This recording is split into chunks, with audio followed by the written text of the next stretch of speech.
Hello, everyone, and welcome to JCPS Digital Learning Live. I'm Elaine Abenatha, a digital innovation leader here in JCPS, and I'm joined today by my teammate, Jack Bosley. He is a digital innovation leader for Zone 1. Hi, Jack. Hi, Elaine. Excited about the show today. Yes, me too. Me too. We have Rebecca Spoo Ingram. She is a social studies instructional coach, and Ryan New. He's the social studies instructional lead there here in JCPS. Hello, how are you two doing? Doing well. How are you? Doing well. Doing well. Good. Thanks for having us. Glad to have you, Rebecca. Glad to have you. I'm going to be running the control room today and taking questions from the YouTube live chat. Just make sure that you drop in there and introduce yourself, as well as let us know what school or what district office you're from. If you do not have that chat capability, make sure you log into YouTube, and while you're there, click that subscribe button so you too can continue to learn with us. So Ryan and Rebecca, I'm going to let you go ahead and start us off. All right. Well, thank you very much. So in case people don't know, there's social studies standards that are coming out. They've gone through now and been approved. And so we're basically on a clock when these things are going to be official through the regulatory process, which looks to be mid-June. So much of what we're going to be showing today is in preparation for that rollout. So on our very first slide here, right, we're looking at this much larger question. How will CAS for social studies shift curricular and instructional design? And I think it's important that as instructional leaders in your building to recognize that social studies is a new thing now. It's going to be looked at and taught in a different way. And one thing that I've talked quite a bit about is that social studies really has a face validity problem, where it's oftentimes been seen as something that's done to kids, right? You're going to memorize a thing, you're going to know a thing, as opposed to with or for, so that they can go out and do more things inside of their school or their community or whatever the case is. And we'll sort of get into some of those particulars. So on the next slide, we're really laying out this big difference between activity, which has largely driven most social studies instruction over the years, that we're going to be doing activities but these activities are not necessarily connected in any way that's going to allow students to build skill over time.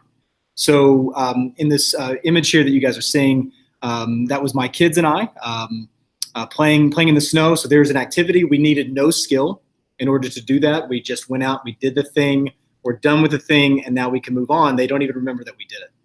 Where the next slide, right, is more of what we're talking about in social studies, is that we're trying to look at exercise in the way that you would train for exercise. So in this plan, right, if you're going to run a half marathon over a certain amount of time, then you're going to have to build up to that, right, and scaffold over a long period. Rebecca, do you want to add some stuff to this? The reason why we found this to be important and why we want to make this distinction between activity and exercise is because we want teachers intentionally thinking about the type of thinking that students are doing as they move not only through a lesson, but also throughout a unit and possibly even through the year as they think about these major pieces that they want to address, themes, topics, situations, as they design their learning, the student learning throughout the school year. Yeah, it's a fantastic point, and really sort of as a question that we've been using a lot with teachers, which is, what are we preparing students to do, right? To know a thing in the information age is nothing now. We have to be able to do something with that. So if, on the next slide, then we're looking at how to manage what we want students to be able to do. So you'll notice here that the new standards, oftentimes when teachers look at them, they're going to go immediately to the disciplinary standards, of which there are now 4. That is civics, economics, geography, and history. And these are going to be working together throughout the disciplines through an inquiry process, of which there's also standards, right? So you've got inquiry standards, you've got disciplinary standards, and these are going to be joining through that process as you go through it. So when you're reading through the standards, you'll even notice it'll have questioning at the very top, then through investigation, which are going to be through those disciplinary standards, and then using evidence and communicating conclusions. And then all 4, right, of those sections, which we'll see in a second, are working together. So inquiry is oftentimes a misunderstood thing. It's sort of universal through most disciplines, but in social studies, what we're really talking about on the next slide is looking at questions, tasks, and sources. So what we mean by this is that this is the essential elements of inquiry, and though it seems very simple, it's deceptively so. Questions are going to help drive the understanding. Oftentimes in social studies, you'll go into a classroom, and one of my questions is always, when do you stop learning about a thing, right? When do you stop investigating something? For us, we're going to say it's when you can answer a question. So being able to have a question and use that question as a focal point or a flashlight or a lens or whatever metaphor you'd like to use, it allows us to sort of see a certain area.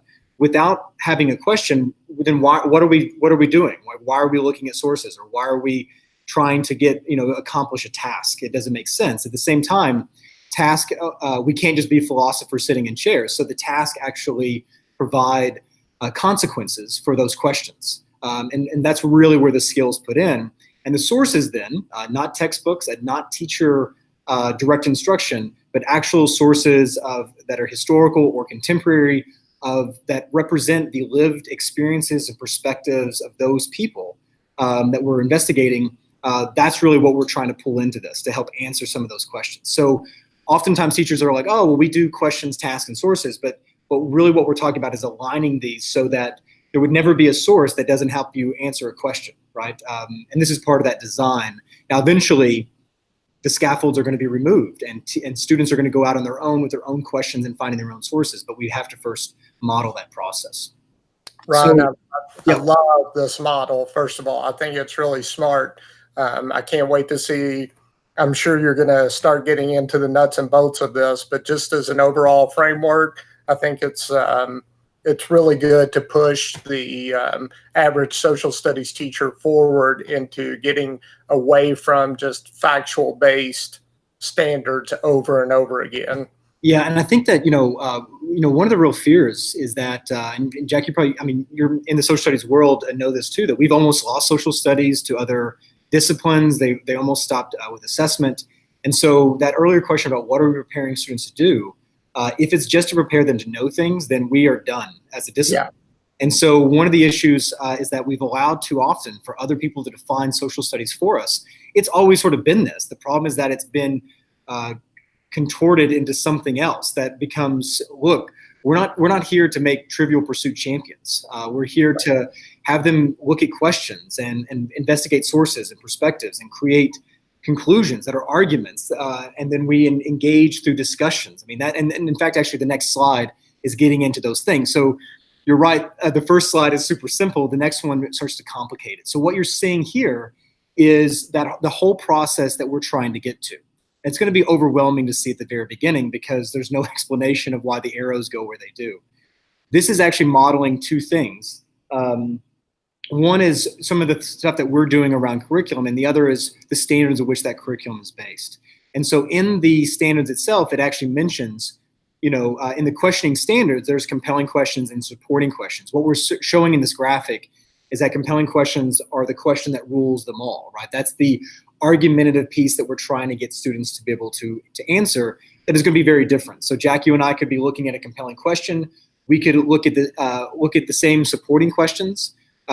We could be looking at the same sources. We could even be involved in the exact same discussions, and yet you and I could arrive at very different conclusions. And the divergence that comes from that actually shows that you and I as individuals are finally entering into a classroom in a way that we've never entered before, right? Because we're bringing in our biases and our perspectives and everything else, and we're actually honoring those. Well, right. And that's what historians do all the time when, as scholars. That's exactly it. And so one thing that we're doing then is, it used to be the case that I would say, I've got my background is really in history. I've got a master's in history, but really I'm not a history teacher. I'm a social studies teacher. So what you're really seeing here is that those four disciplines are working together in an interdisciplinary way to help answer supporting questions and ultimately look at this much larger, compelling question. In order to do that, each of those produce their own type of sources, which build on evidence, right, which allows to create conclusions. And you'll notice here the argumentation piece that's on the right side of that is when those three inquiry elements of the standards work together, it's actually creating the argument, right? So it's not just enough to know something in, okay, so we're looking at the Declaration of Independence, but one of the questions that we're looking at might be, was the Declaration of Independence hypocritical? investigating in a way where let's look at it contextually at the time it was written, and then also how other groups have used that document over time, right? And so that's up for debate, right, about what that might be as a part of. You'll notice on the side here we have discussion that goes throughout all of this. And then ultimately at the very bottom, we want students taking informed action. And the idea that it's not just enough to know about a thing. We want students to become, they are the next citizens, right? So they've got to be grounded in those democratic processes that we expect everybody to know, right? And it's difficult to sort of suddenly say, well, at 18, how do I contact my congressman? Or how do I create a survey so I can know what other people know about a thing? Or how do I invite a guest speaker and be prepared for that guest speaker so that I'm not just 100% beholden to what it is that they bring, right? That I can actually be informed in that process. So the next slide is actually the most important to sort of figure out what this is all about. So we're talking about scaffolding towards argumentation, and I've made the case that social studies is nothing more than about creating arguments, right? And the idea that, you mentioned before, Jack, about that's what historians do. It's also what political scientists do and economists, right? And they look at questions, they dig through stuff, they have discussions about it, and then they create an argument that then gets immediately attacked or immediately sort of undermined by other evidence and other perspectives, and then we're able to build over time this enormous knowledge set of both process and what is produced by it. And so this next slide gets into that whole thing. So you'll notice at the very top that the goal of looking at argumentation is to create an answer to a compelling question. So it's a little hard to see here within this, but basically the CQ, that's the compelling question. That's the ultimate thing. That's what every unit should be about, right, is answering that. So immediately, as soon as you have that question, you also immediately have the summative performance task, right? So you're immediately creating your assessment through the question. That the whole goal that students know from the very beginning is what question I'm going to be answering in a couple weeks, right? And that every day, that's the supporting questions, I'm building closer to being able to understand the compelling question. Now, the summative performance task, that can be anything.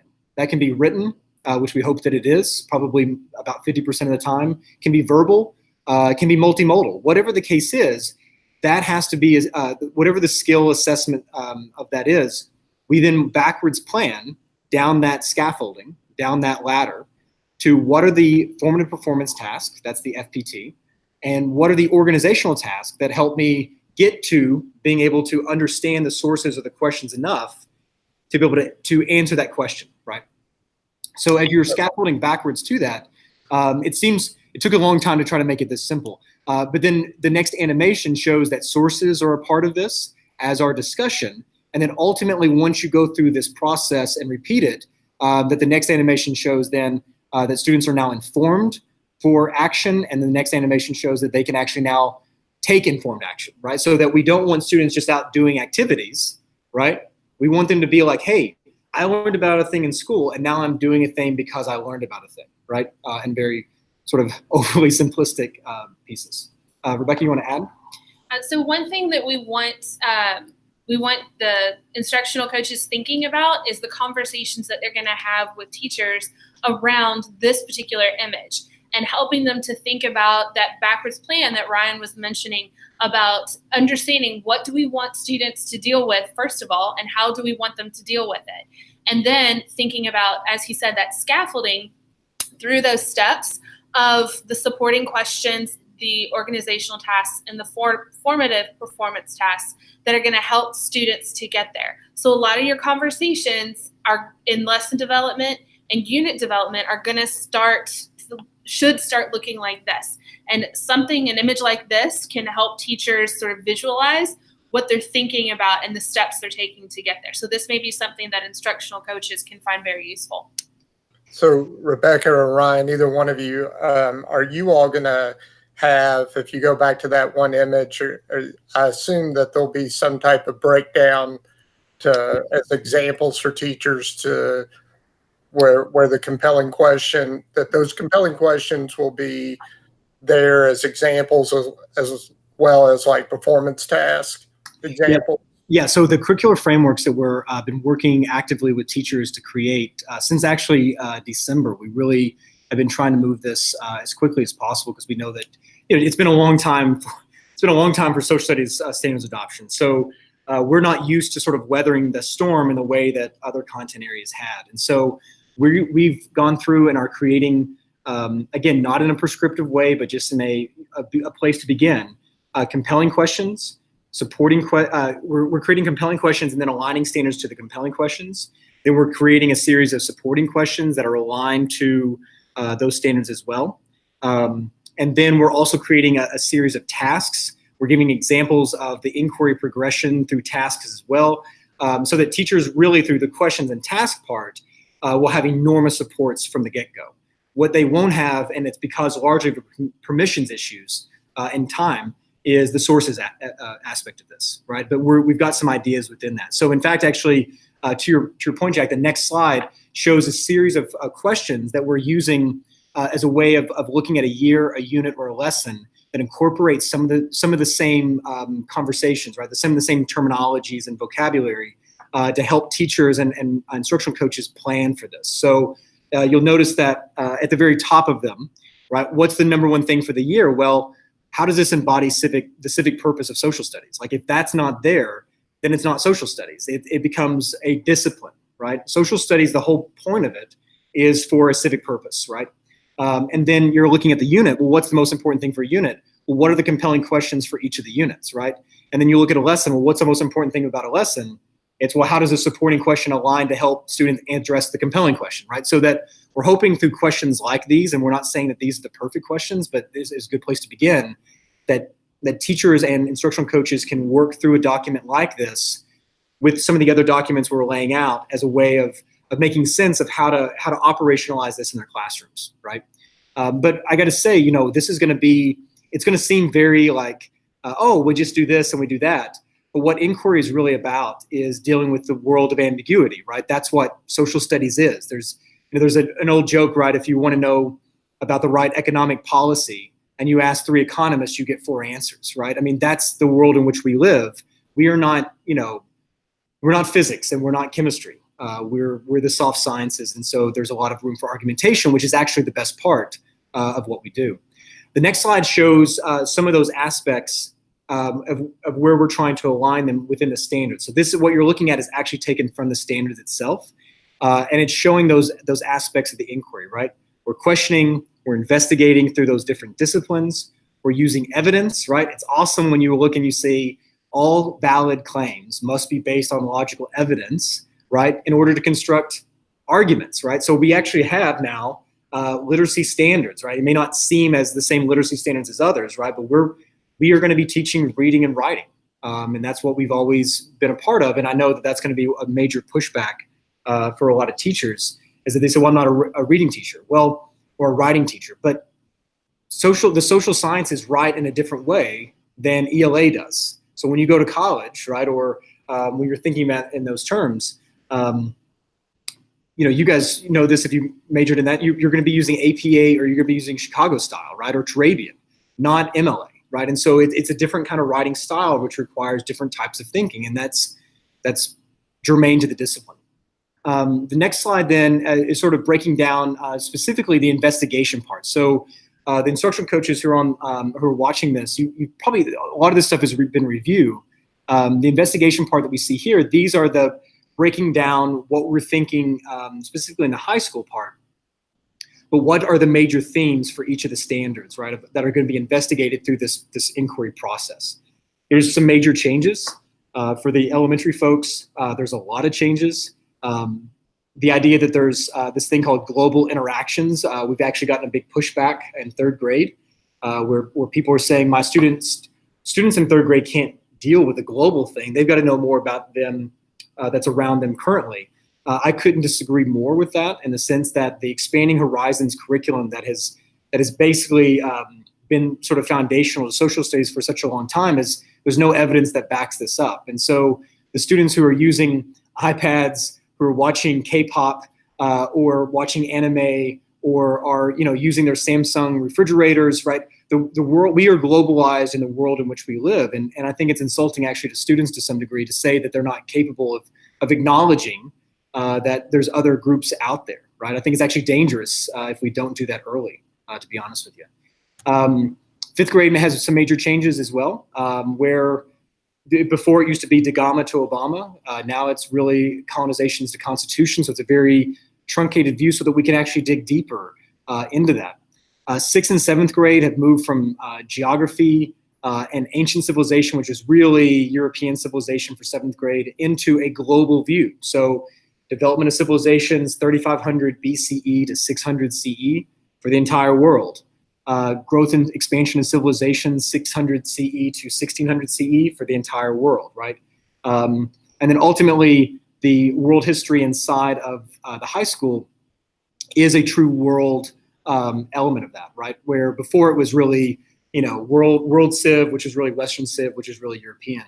Why some of this stuff matters is that we've been in conversations with diversity, equity, and poverty about our curriculum in general, and about how it aligns or doesn't align to the racial equity plan. And so the standards actually give an enormous leg up on being able to do some of that work, to be able to show perspectives of the students who coming, in Jefferson County, we've got students who are coming from all around the world. And so to never have a curriculum that even mentions some of their countries is not what we need or want. Right. I really appreciate the fact that somebody had paid attention to the fifth grade standards a little bit more. I often joke that they had the toughest set of content other than an AP US history teacher. I was like, this is ridiculous.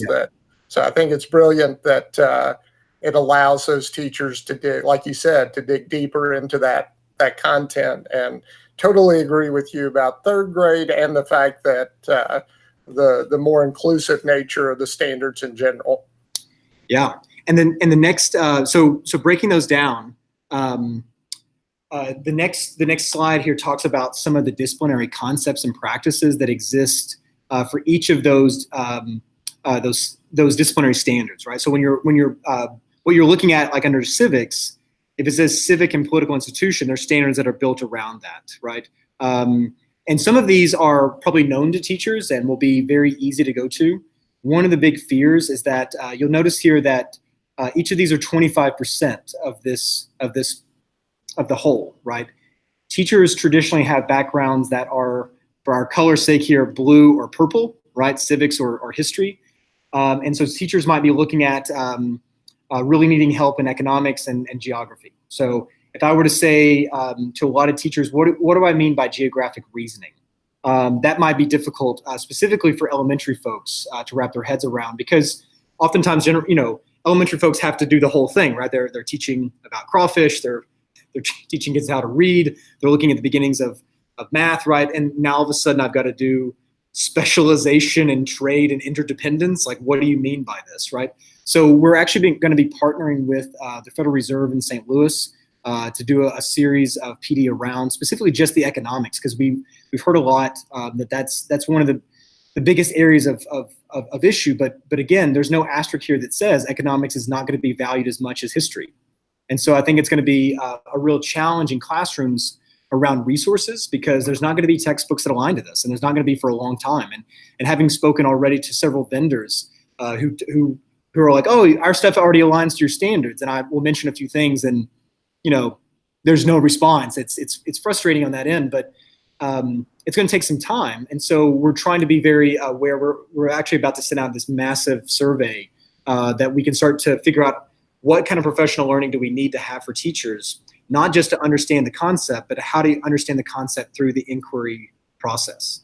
And so another thing to note as well is that underneath each of the concepts and practices, you'll see Kentucky government, Kentucky economics, Kentucky geography, and history.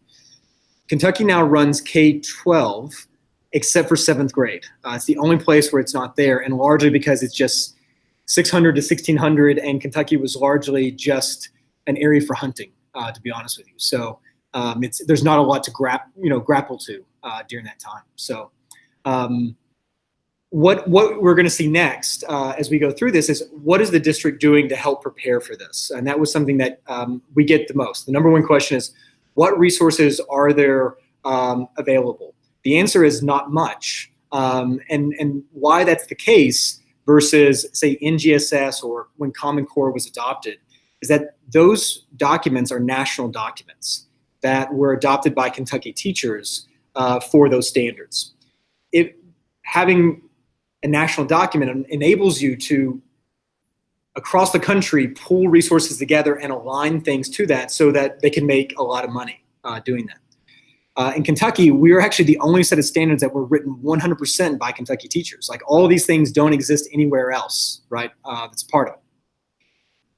The great news is that we've got Kentucky teachers doing this. The bad news is that there's not a lot of resources. And so in order to help teachers out, I mentioned earlier that we're looking at compelling questions, developing compelling questions, and also aligning those to standards, and then developing supporting questions that are also aligned to standards. And so the next slide then shows a few examples of this.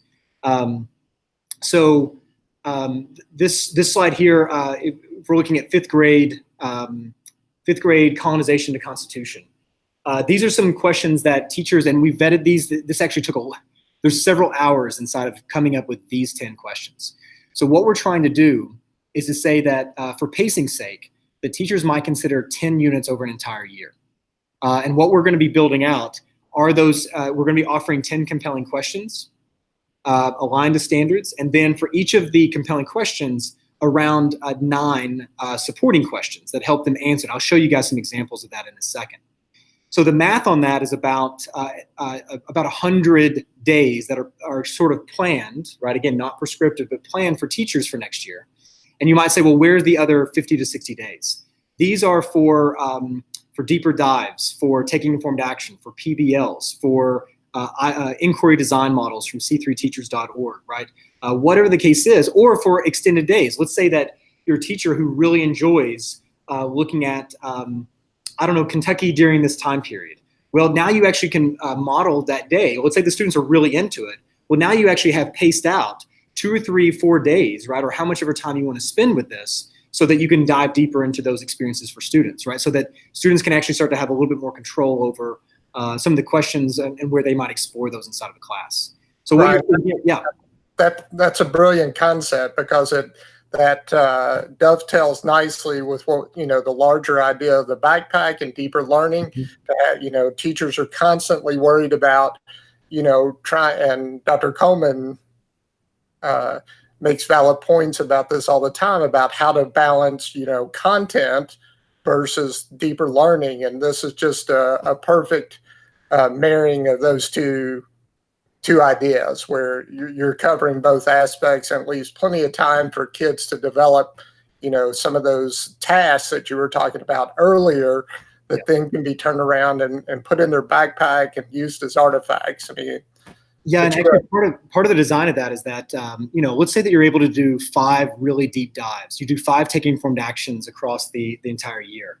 Well, you're also building arguments, right, over a long time period where you're collaborating, right? Discussion's a part of every day. I've mentioned this several times that social studies has the word social in it, and yet oftentimes when you see social studies classrooms, it's one person talking and not really engagement. So what we're hoping for is that theoretically, teachers following this model should have around 15 items for backpacks that students can now choose. Like, oh, I like what we did earlier in the year, or I like what we did later in the year, or oh, actually I had agency. It was my question that actually drove us to doing this larger piece, right? So teachers are gonna have to be very, very comfortable again with sort of the flexibility of this, and that's no small task. And I was talking to a friend of mine today, Lacey Eccles, who is the instructional lead for science, and she was saying that one thing that I should be aware of in sort of helping with new standards rollout is that there's got to be a time period where you can sort of grieve the old standards, right? That things are changing and that you're able to sort of move from an old thing to a new thing. And so even though when we're starting to look at this, there might be this panic sensation set in, we have to remember that we're not even the tip of the spear in this. We're sort of the wind in front of the tip of the spear, and that we're trying to give a quality sort of go-to for teachers to be able to work towards, and not to sort of say, hey, immediately, you got to redo absolutely everything and throw everything that you've ever done out. No one's advocating that, right? And I think that, Lacey is brilliant in that way. So it's good advice for us to look at. So if we were to dive a little bit deeper into this, the next slide shows an example of that compelling question aligned to standards, right? So you see what unites us. You see the time period in which we're looking at this. Heather Ransom, who's in Auburndale Elementary, actually have already taught this. We actually developed this question with her earlier this year. And she said that her kids, because they spent a whole day, and this is something else that we're going to be building in, where you spend a whole day staging the question, right? Digging into the question. What is the question asking? This is something I did in my own practice in the classroom the last few years. And I even had students who came back afterwards. Again, I'm a high school teacher, but who came back and said, look, the ACT seemed easier to me because I sort of was able to deconstruct what the questions were asking, right? And so we're spending a lot of time looking at what questions are being said here. So she spent about 40 minutes with her students staging this question of what unites us. What her students came up with is that, look, sometimes music can unite people. Sometimes my family unites me. But my family unites me in a way that's different than my friends unite me. And sometimes that unification is stronger in some areas than other areas. Sometimes I'm stronger with my friends. Sometimes I'm stronger with my family. And they went through and looked at all this. And she said by the very end of it, that it gave her goosebumps in a way that the students are like, I can't wait to come back tomorrow to figure this out, right? So now we're talking about social studies, right, in this larger piece, and making room for students to be able to do that. And so what you're seeing here is that we're trying to align the standards. Notice there's one from each color, right? That's the idea of this. There's 4 disciplines, and that all of those disciplinary approaches should be present in each of the units that are present. And so, if we dig into this, right, analyze the development and establishment of the federal government. Well, during this time period, this is the buildup to the revolution, right? No taxation without representation, right? Representation becomes huge in the development of, the congressional branch, right? Just as a part of this. If you were to look at, analyze how incentives and opportunity costs impact decision-making using examples from history, look, these individuals, let's look at just people who signed the Declaration of Independence, which I know is a little bit outside of that time frame, but they were, if things go bad, right, they're hanged, right? They're killed for their action, for treason, right? They're having to do, what is incentivizing me to do this? What are the opportunity costs that are part of this? What's the cost benefit analysis, right, that they're running through their heads? So we're seeing that economics isn't about money, it's about decision making, right? That's a part of it, inside of it. So those are just a few examples of why we're thinking about some of these standards. The next one sort of goes down into the supporting questions that might help answer that larger question, right? So remember I said that that students know from day one that in X number of days, they're going to be answering the question, what unites us? Well, the first day, how did colonists' view of themselves change over time? And what that's really setting up is this larger view that people were not united at the beginning and that eventually they become more united. So why is it that, what are the factors that are uniting people over time? Now, this first supporting question is a very high view, right, of that unit, right? Because they're looking at essentially 12 years across that entire unit. But then you look into thematically, what are things that are uniting the colonists, right? How did geography unite the colonists, right? Early on, it's largely Virginia and Boston that are involved in some of these things. And why would Georgia care, right? Why would North Carolina care about some of these aspects early on? But then after the coercive acts, they start to bond together because they recognize that what a jeopardy to one trade is jeopardy to all trade, right? Kind of thing. How did the actions of the British government unite the colonists? This is everything from the Boston Massacre to, duties put on stamps, right? Whatever the case is. How did ideas unite the colonists, right? The idea of tavern owners and free exchange of ideas and, freedom, right? Representation, all these different aspects. So these are just a few ways of looking at this, but that we've gone through and also aligned standards to those questions. We're not doing learning targets. That's a part of this. I won't get into why that's the case on this, but basically what we're saying is that we're using 2 standards, which are these very large grain size standards to help shape and sharpen each other. So for example, if you were to look at what ideas unite the colonists, we've got described democratic principles of equality before the law, inalienable rights, consent of the governed, and the right to alter, establish, and abolish the government. Like that's like Enlightenment 101, right? So that's very clear. But then if we also look at describe the traditions diverse cultural groups brought with them, we're looking at unifying those ideas around some of the different groups who are coming in, right? To sort of say that, well, there's a bunch of different types of immigrants who are moving in during this time, right? That's part of it. So, Rebecca, you want to add? So thinking about how teachers are going to be using this, they're going to be looking at those compelling questions, looking at those supporting questions and the standards that align. And so the one thing that we've noticed in designing is that the supporting questions can start big and then they kind of funnel down to something specific, or they start out very specific and then they funnel out to something much bigger. Or you can see that it starts big, ends up kind of small, and then expands back out to connect it to a bigger idea, a bigger theme. So teachers need to see that they can have that type of fluidity with these questions and how they choose to use these standards. So something that you might want to think about addressing with teachers. Yeah, it's a great point. And these are not the be all end all questions. We're actually hoping that this begins a conversation about what constitutes a great question in order to frame an understanding. So if a teacher looks at this and says, I don't agree with this, that's great. What's the question that you'll use instead, right? That becomes the next conversation. Because otherwise, we come into a classroom, we say, today we're going to talk about X. And the students go, great, why does this matter, right? But if we come in and say, well, we're going to be answering these questions to this larger piece that's connected to this larger civic purpose, now we've got a bigger understanding, right, of what we're doing. The next slide shows just the rounding out of those some of those questions. So the next slide then is looking at the sixth grade. Sixth grade is problematic because one, it's a whole new set of standards than what teachers are used to. Number two, how do you segment the world in a way that makes things easy to be understood?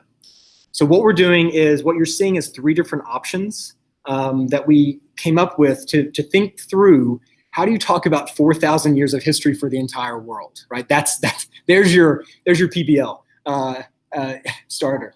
So what we came up with is to say, well, what if we segment some of these things, right? What if we use periodization, right? A skill that all historians need to use to look at what are the big things that are happening around the world. So we said, okay, well, what if we were to take 3,500 BCE and go to 600 BCE and use that for the first 3 units?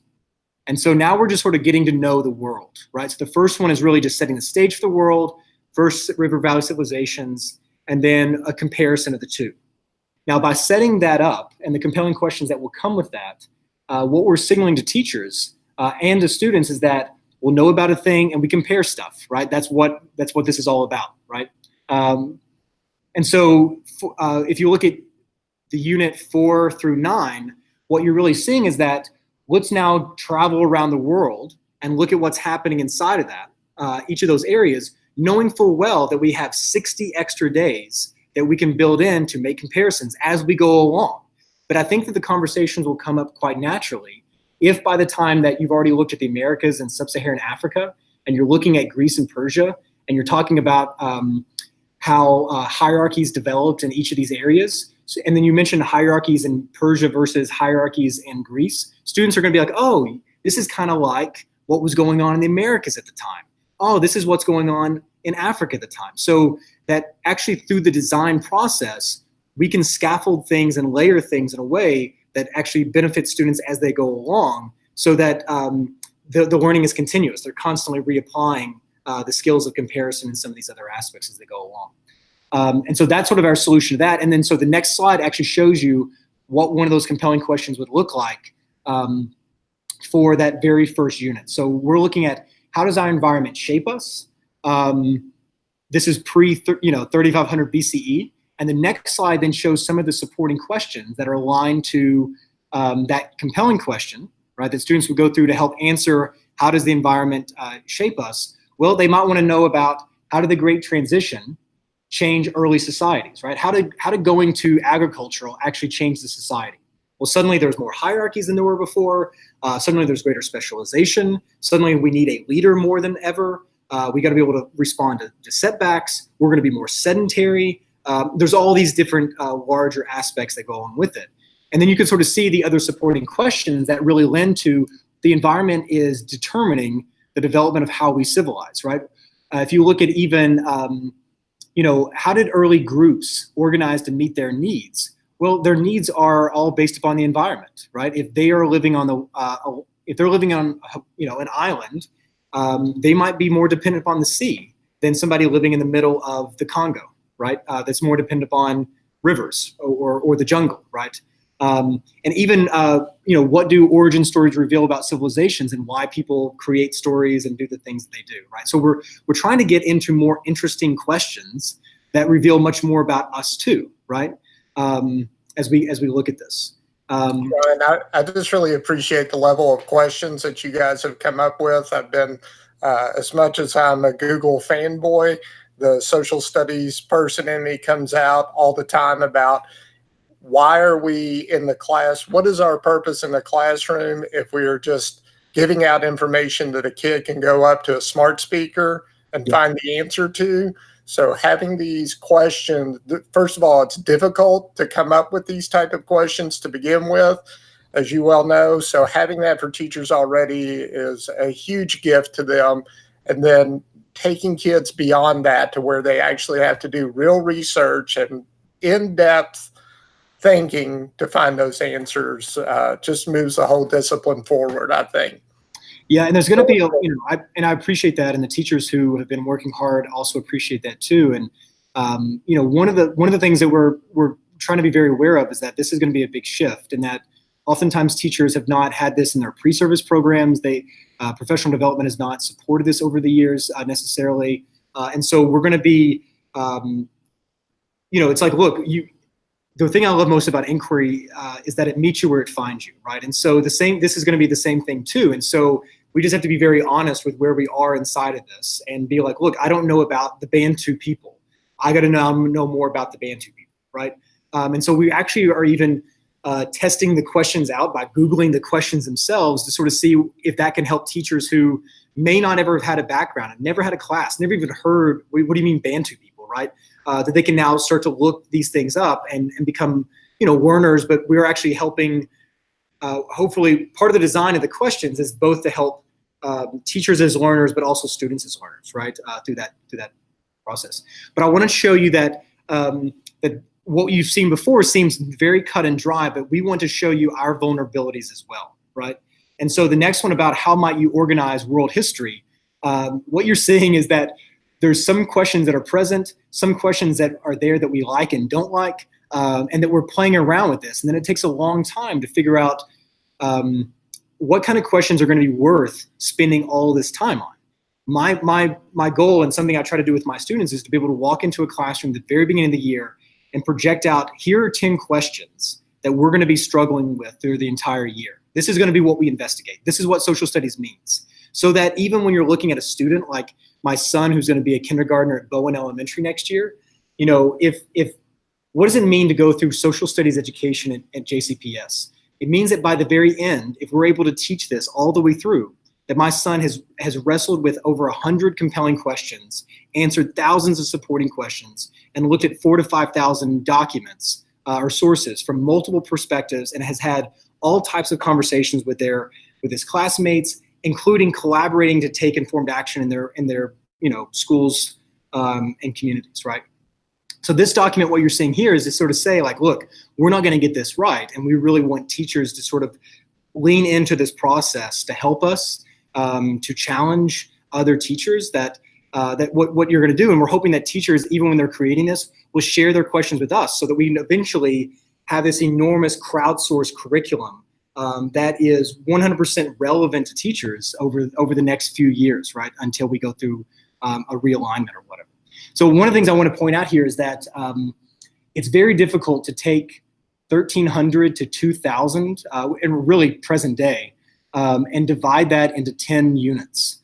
How do you do this in essentially 160 days, right? That's how many days we have. Like, how do you talk about all these things? So the questions help, but you'll notice those first 3 units there about sand and silk roads, Indian Ocean, Atlantic world, we're trying to sort of set the stage about who's even there, right? And how are people engaging at the beginning of the year versus globalization at the end of the year, right? So we're trying to set up this high design that cycles back and through, right, through this process. But you'll notice here, we have no question for those first 2 units yet, right? We're still developing this as we go along. And in fact, actually the 3rd unit, Andrew Danner, who is at Moore High School, has been instrumental in helping out specifically with this section. And we were talking about that question, how does where you live affect how you live? That's also a compelling question we use for 3rd grade, right? And so we're actually recycling some compelling questions to show how strong and valuable they are, that depending on the disciplines in which you see them or the context in which you study them, that the questions still hold up and have value over the years, right, as a part of it. I just want to show this to sort of say, look, we're still struggling with this ourselves, and that if you're looking for answers, then join the conversation, because that's what we're trying to do, right? Knowing full well that as soon as you have answers in our classroom, then learning is kind of done, right? The final slide, or maybe the final slide here, is what we're thinking with civics, and there's a few of these that we like and don't like. I actually taught what makes a good policy. This is actually a question I didn't come up with, but students came up with when we're looking at policy. So I already know that one works pretty well, at least for kids in Boyle County, and we're going to test this out with students, right? The goal of this is that in the end, we want to pull together teachers and also students and have them re-examine the curriculum at the end of the year to find out what went well, what didn't go well, what can we improve upon, what perspective are we missing, how can we better this? But there's a few of these that are, I think, great. What is a vote worth? I think is a fantastic, compelling question. Does Congress solve the nation's problems? I've got a real issue with that one. I don't know why it doesn't work with me, but at the same time, I don't necessarily want students thinking that Congress should solve problems or does solve problems or doesn't solve problems. I don't know. Maybe that makes this a good question. But then you look at how powerful should the president be. I think that one's spot on, right? It's relevant to today. It's been relevant throughout. If you look at Madison and Hamilton way back in the Federalist Papers, it was spot on then. This is one of those prenatal questions that we want students always struggling with, right? That's part of it.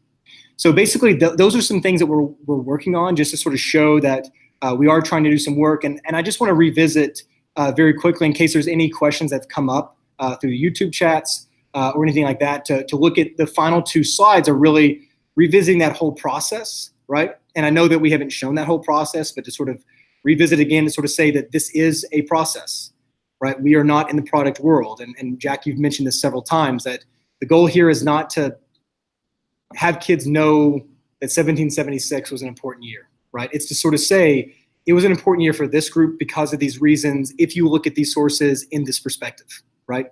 And then the final slide is just revisiting that whole scaffolding of argument to sort of say that this slide is the slide that rules them all, right? And if we can get more teachers towards this, then social studies is going to be a very meaningful experience. One where students don't say things like, social studies, that's boring. I hate social studies. Or you've got students who say, I'm going to be a nurse or a doctor. Why would I ever need to know social studies, right? Those drive me batty. But basically, in the final slide there is sort of just questions that people might have, or any kind of thing that we may.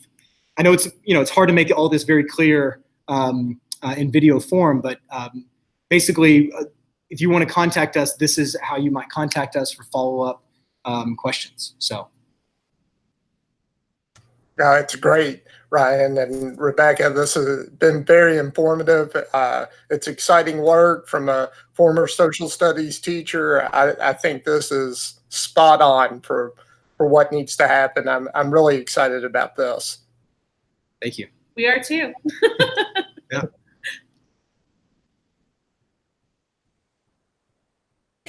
Well, I agree, and thank you again so much, and appreciate all your hard work and preparing for this, and everyone who joined us today. We have Lacey Eccles, and she wanted to point out that the idea of how important the process is over memorization is spot on with the shift of NGSS as well. So viewers agree as well, and thank you, Rebecca and Ryan. So you can receive on-demand video support by subscribing to our JCPS Digital Learning channel on YouTube. And all you have to do is click our subscribe button. And you can also follow and contribute to the hashtags JCPS Backpack and hashtag We Are JCPS and the hashtag Power of Pause on Twitter. And again, thank you, Rebecca and Ryan and Jack, for joining us. Our next show is May 30th, and we're going to go live with Conscientious Discipline at Duval Education Center, Resilient Learners, with Brian Clark. He is the associate principal. So we are happy to have him and look forward to learning as well from him. So till then, next time, everyone have a good afternoon. Thank you.